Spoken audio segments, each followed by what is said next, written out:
Aisyah berdiri di depan cermin kamar hotel mewah di pusat Jakarta, gaun pengantin putihnya yang indah kini terasa seperti belenggu besi. Tangan kirinya gemetar saat memegang pisau kecil, dan dalam sekejap, ia menusuk lengan sendiri, darah merah menyembur ke kain sutra murni, menciptakan noda yang tak bisa dihilangkan. Ini akhirnya, gumamnya, sementara tamu-tamu di luar mulai berbisik-bisik, tak tahu bahwa pernikahan ini hanyalah sandiwara untuk menutupi rahasia terbesarnya, cinta sejati pada seorang wanita bernama Sari. Aisyah lahir di keluarga konserati di Bandung, di mana tradisi Sunda dicampur dengan nilai-nilai Islam yang ketat. Ayahnya, seorang pengusaha sukses, selalu bangga dengan anak perempuannya yang pintar dan cantik, tapi itu sebelum ia tahu. Saat Aisyah berusia 18 tahun, ia bertemu Sari di kampus Universitas Indonesia. Sari, dengan senyumnya yang hangat dan mata yang penuh misteri, adalah mahasiswa sastra yang berasal dari keluarga liberal di Yogyakarta. Mereka bertemu di klub diskusi buku, di mana pembicaraan tentang feminisme dan identitas diri membuat hati Aisyah berdegup kencang. Awalnya, itu hanya persahabatan, tapi lambat laun, sentuhan tangan yang tak sengaja, tatapan yang lama, membuat Aisyah sadar, ia jatuh cinta. Tapi di Indonesia, di mana undang-undang pernikahan masih mendefinisikan pasangan sebagai pria dan wanita, dan masyarakat seringkali memandang hubungan sesama jenis sebagai penyimpangan, Aisyah terjebak dalam konflik batin yang dalam. Ia mencoba menyangkal, berdoa lebih sering, bahkan berkencan dengan pria untuk membuktikan pada diri sendiri bahwa ini hanyalah AC. Namun setiap malam, mimpi tentang Sari membuatnya terbangun dengan air mata. Sari, yang lebih berani, pernah berkata, kita bisa pergi ke luar negeri, hidup bebas. Tapi Aisyah takut kehilangan keluarga, takut dicap sebagai anak durhaka. Konflik pertama muncul saat Aisyah lulus kuliah. Ayahnya, Pak Hadi, mengatur pertemuan dengan anak temannya, seorang pemuda kaya bernama Rian. Ini untuk masa depanmu, nak, katanya. Aisyah menolak, tapi tekanan datang dari segala sisi. Ibunya, Bu Siti, menangis, kamu ingin mama mati karena malu. Sari mendengar ini dan marah besar. Kamu pilih mereka atau aku, tanyanya dalam pertengkaran hebat di apartemen kecil Sari di Kemang. Aisyah ragu, dan itu adalah kesalahan pertama. Ia memilih diam, dan Sari pergi, meninggalkan pesan, aku tak bisa hidup dalam bayang-bayang. Tahun-tahun berlalu, Aisyah bekerja sebagai pengacara di Irma Besar di Jakarta. Ia sukses, tapi hampa. Keluarganya terus mendesak pernikahan. Akhirnya, ia setuju menikah dengan Rian, pria baik tapi tak pernah menyentuh hatinya. Persiapan pernikahan berjalan lancar, tapi seminggu sebelum hari, Sari muncul kembali. Ia datang ke kantor Aisyah, dengan wajah pucat dan mata merah. Aku dengar kamu akan menikah. Tolong, jangan. Aisyah terkejut, tapi juga marah. Kamu yang pergi dulu, balasnya. Mereka bertengkar lagi, tapi di tengah amarah, mereka berciuman, dan segala perasaan lama bangkit kembali. Aisyah menghabiskan malam itu dengan Sari, berbicara tentang mimpi mereka. Sari bercerita tentang perjuangannya, ia pernah diusir dari rumah karena ketahuan punya pacar perempuan sebelum Aisyah. Aku bertahan karena percaya pada cinta kita, katanya. Aisyah menangis, merasa bersalah. Tapi pagi harinya, realitas datang, panggilan dari ibunya mengingatkan tentang iting gaun. Aisyah memilih pergi, meninggalkan Sari lagi. Ini terakhir kali, gumam Sari dengan suara pecah. Hari pernikahan tiba. Tamu-tamu dari keluarga besar berkumpul di Hotel Bintang 5. Aisyah melihat ayahnya tersenyum bangga, ibunya sibuk menyapa kerabat. Rian menunggu di altar, tampan dalam jasnya. Tapi saat Aisyah berjalan menuju ruang ganti, hatinya hancur. Ia ingat kata-kata Sari, jangan biarkan mereka mengendalikan hidupmu. Di cermin, ia melihat dirinya, seorang wanita yang lelah berpura-pura. Lalu, impuls datang. Ia ambil pisau lipat dari tas makeupnya dan menusuk lengan. Darah mengalir, tapi bukan untuk bunuh diri, hanya untuk menciptakan kekacauan. Jeritan terdengar saat ia keluar dengan gaun berlumur darah. Tamu-tamu panik, ayahnya berlari mendekat. "Apa yang terjadi?" tanyanya.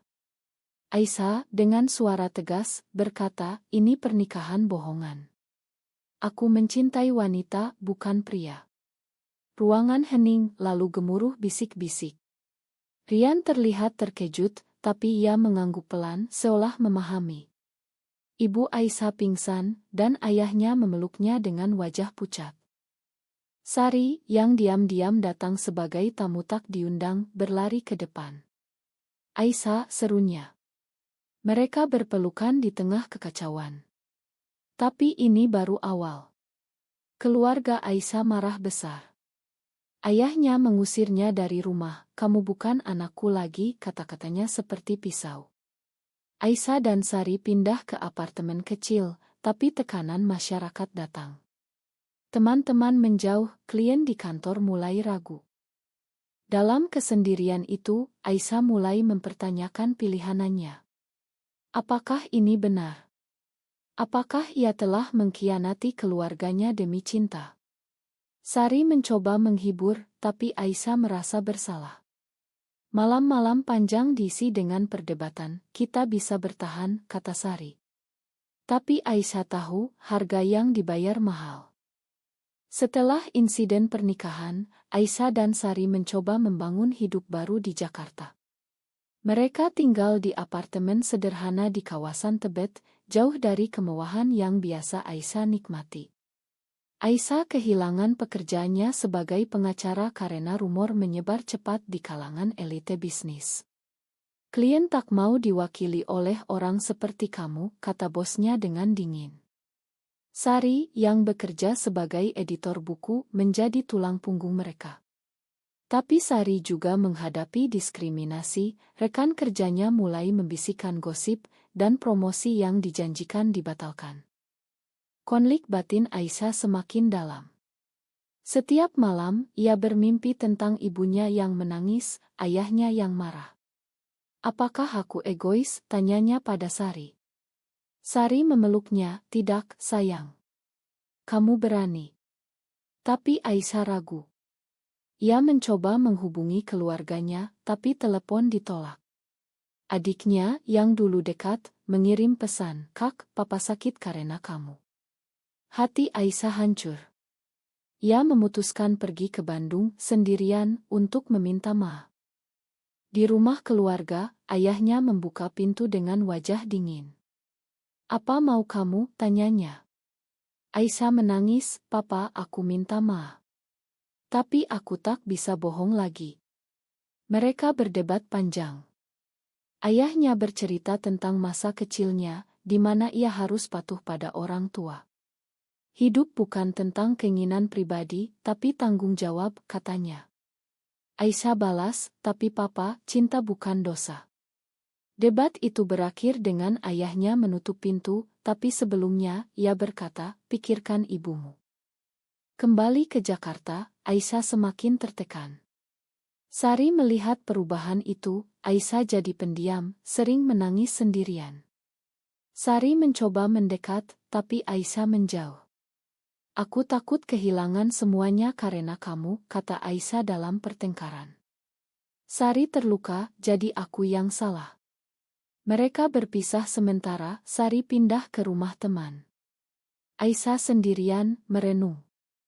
Ia bergabung dengan komunitas LinkedIn online, di mana ia bertemu orang-orang dengan cerita serupa.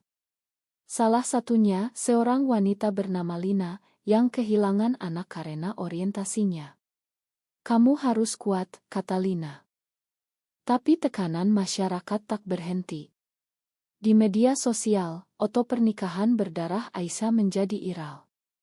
Beberapa mendukung, tapi banyak yang menghujat, "Penyimpang. Hancurkan keluarga." Aisyah mendapat ancaman, bahkan batu dilempar ke jendela apartemennya. Ia takut, tapi juga marah. Ia memutuskan ikut aksi demonstrasi hak di Monas, meski berisiko. Di sana ia bertemu Sari lagi, yang datang untuk mendukung. Mereka berbaikan, tapi Sari berkata, kita harus pindah ke Bali, mulai baru. Aisyah setuju, tapi sebelum pergi, ia dapat kabar buruk, ibunya masuk rumah sakit karena depresi. Aisyah buru-buru ke Bandung. Di rumah sakit, ibunya lemah, tapi memegang tangannya. Kenapa kamu begini, nak? Tanyanya. Aisyah menjelaskan, dengan air mata, Mama, aku lahir begini.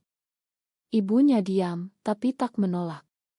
Ayahnya, yang ada di sana, melihat itu dengan mata berkaca-kaca. Pulanglah, katanya pelan. Tapi Aisyah tahu, itu bukan penerimaan penuh. Kembali ke Sari, Aisyah ceritakan semuanya. Mereka pindah ke Bali, di mana masyarakat lebih terbuka. Sari mendapat pekerjaan di penerbitan lokal, Aisyah mulai praktik hukum independen, fokus pada kasus hak asasi. Tapi masa lalu menghantui. Rian, mantan tunangannya, menghubungi, aku maafkan kamu, tapi keluargamu menderita.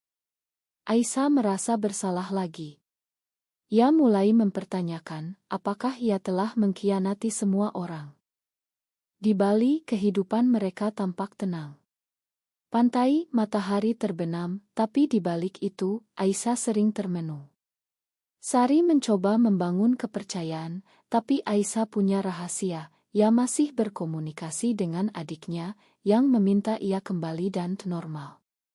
Tekanan itu membuat Aisyah minum obat penenang diam-diam, Sari curiga, tapi Aisyah bohong. Konflik memuncak saat Sari menemukan obat itu. Kamu tak bahagia dengan aku? Tanya Sari. Aisyah menangis, aku takut kehilangan keluarga. Pertengkaran hebat terjadi. Sari marah, kamu selalu ragu. Ia pergi ke pesta teman, dan di sana bertemu mantan pacarnya, seorang wanita bernama Maya. Maya yang lebih bebas, menggoda Sari. Sari tergoda dan mereka berciuman. Pagi harinya, Sari pulang dengan rasa bersalah. Ia ceritakan pada Aisyah, Ma, aku lemah. Aisyah hancur, merasa dikhianati. Kamu sama seperti mereka, serunya. Mereka berpisah lagi, kali ini lebih serius. Aisyah kembali ke Jakarta sendirian. Ia fokus pada pekerjaan, tapi hati kosong. Ia ikut terapi, di mana psikolognya bilang kamu harus terima diri sendiri dulu. Aisyah mulai menulis diari, mencurahkan konflik batinnya. Lambat laun, ia sadar, pilihan-pilihannya punya harga, tapi diam lebih mahal. 6 bulan setelah perpisahan, Aisyah hidup dalam rutinitas hampa di Jakarta. Ia tinggal di apartemen kecil, bekerja sebagai konsultan hukum relance, fokus pada kasus diskriminasi gender.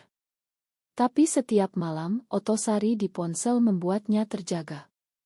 Sari, yang tinggal di Bali, juga menderita. Ia kirim pesan, aku rindu kamu. Aisyah balas singkat, tapi hati bergejolak. Konflik batin semakin parah, apakah ia harus kembali ke keluarga, atau kejar cinta? Suatu hari, ayahnya menelepon. Ibumu ingin bertemu. Aisyah pergi ke Bandung. Di rumah, ibunya sudah lebih baik, tapi lemah. Nak, kami salah. Tapi masyarakat, kata ibunya. Ayahnya tambah, kami bisa terima, tapi diam-diam. Aisyah marah, itu bukan penerimaan. Debat sengit terjadi. Ayahnya ceritakan tentang saudaranya yang gay, yang bunuh diri karena tekanan. Aku tak mau kehilangan kamu, katanya dengan suara gemetar. Aisyah terkejut, melihat sisi ayahnya yang rapuh. Pulang ke Jakarta, Aisyah putuskan hubungi Sari. Mereka bertemu di kai di Seminyak, Bali.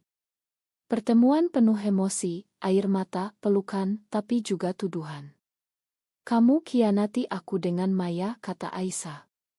Sari jelaskan, itu kesalahan karena aku kesepian. Mereka berdamai, tapi Sari bilang kita harus kuat bersama.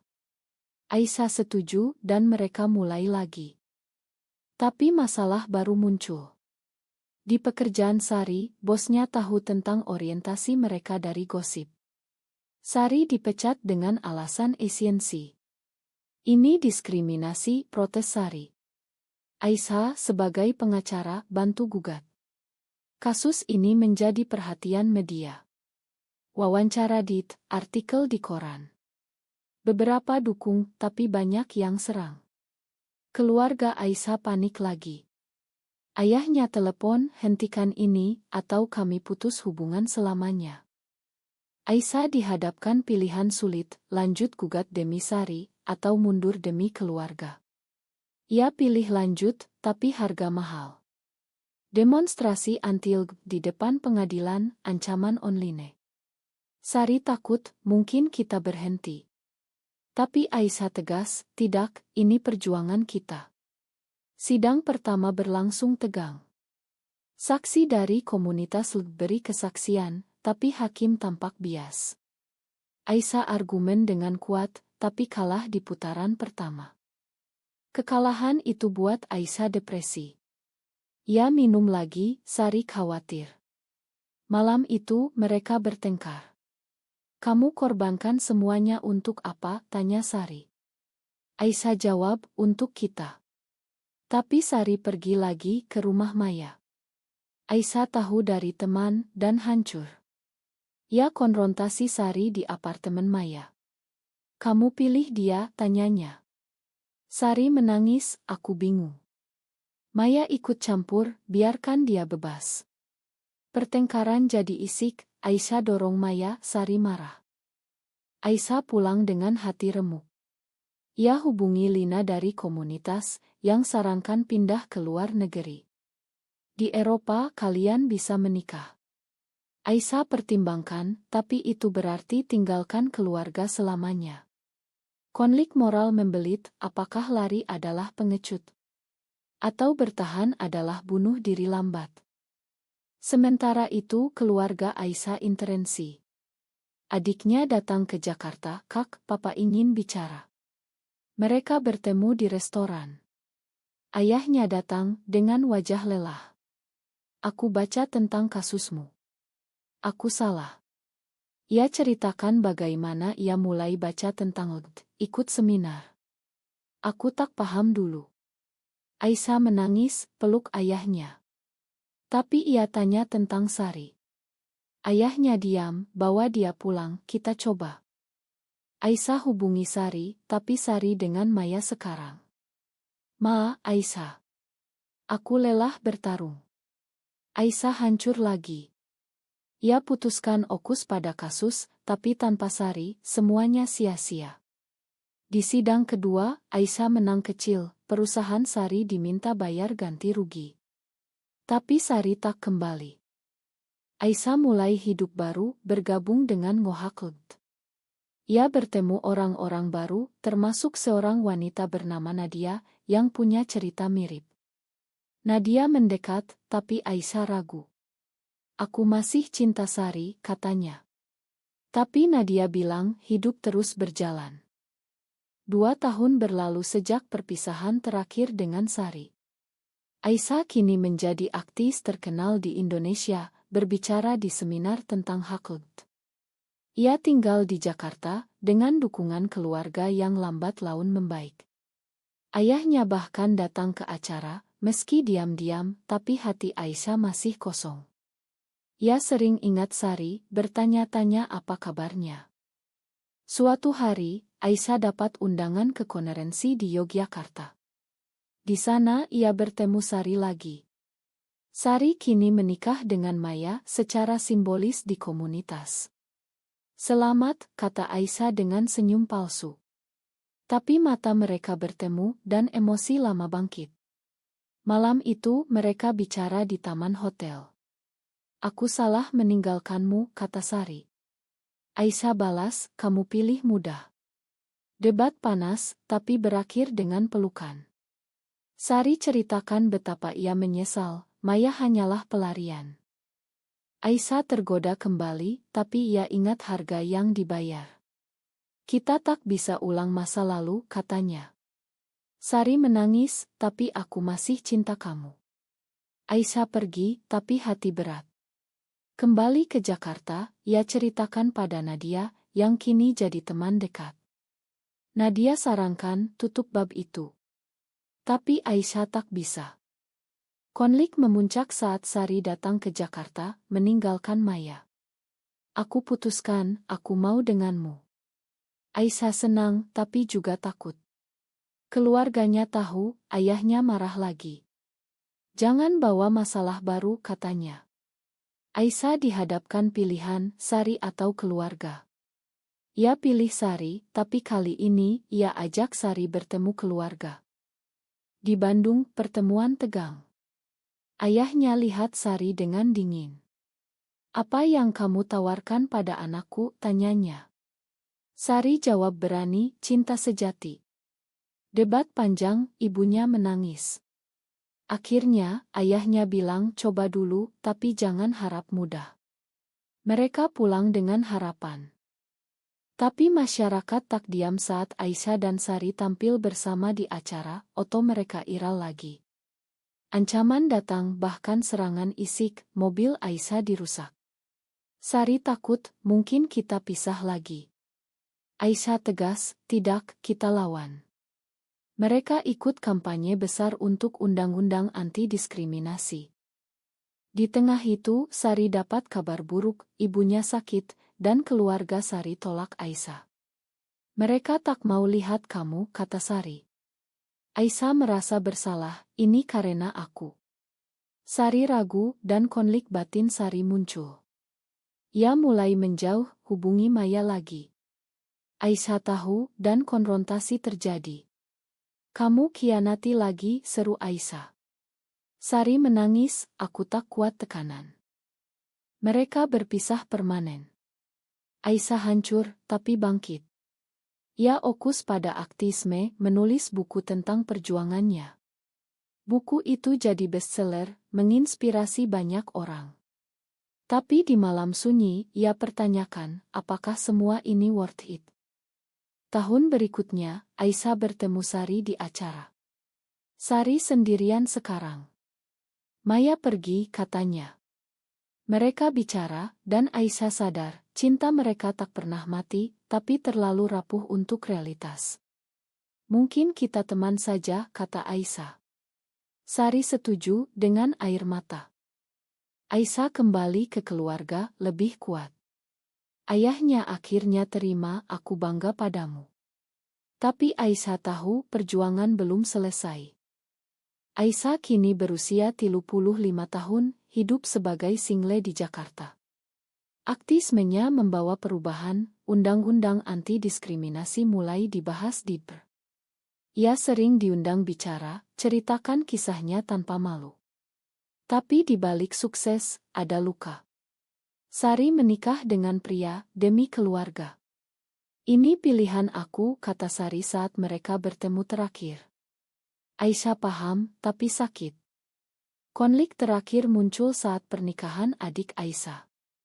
Keluarga undang ia, tapi dengan syarat, jangan bawa pasangan. Aisyah datang sendirian, tapi di pesta, ia lihat mantan teman menghujat. Ia putuskan bicara di depan semua, aku lesbian, dan aku bangga. Ruangan hening, tapi ayahnya berdiri, dia anakku. Aplaus pelan datang, tapi juga kepergian beberapa tamu. Setelah itu, Aisyah merasa bebas. Ia bertemu Nadia lagi, dan kali ini ia buka hati. Mereka mulai hubungan, lambat dan hati-hati. Nadia dengan masa lalu serupa, paham konflik Aisyah. Kita bangun bersama, katanya. Tapi masa lalu datang lagi, Sari hubungi, aku salah. Suamiku tahu, dan ia dukung aku keluar. Sari cerai, dan kembali ke Aisyah. Tapi Aisyah dengan Nadia sekarang. Sari. Waktu telah berubah. Sari hancur, tapi paham. Aisyah dan Nadia pindah ke Amsterdam, di mana mereka bisa menikah legal. Keluarga Aisyah datang ke pernikahan, meski ragu. Ayahnya beri pelukan, bahagialah. Di sana, Aisyah renung, semua pengkhianatan, kerugian, telah membawa ke sini. Tapi apakah benar bahwa untuk mencapai kebahagiaan, kita harus mengorbankan orang-orang yang kita cintai?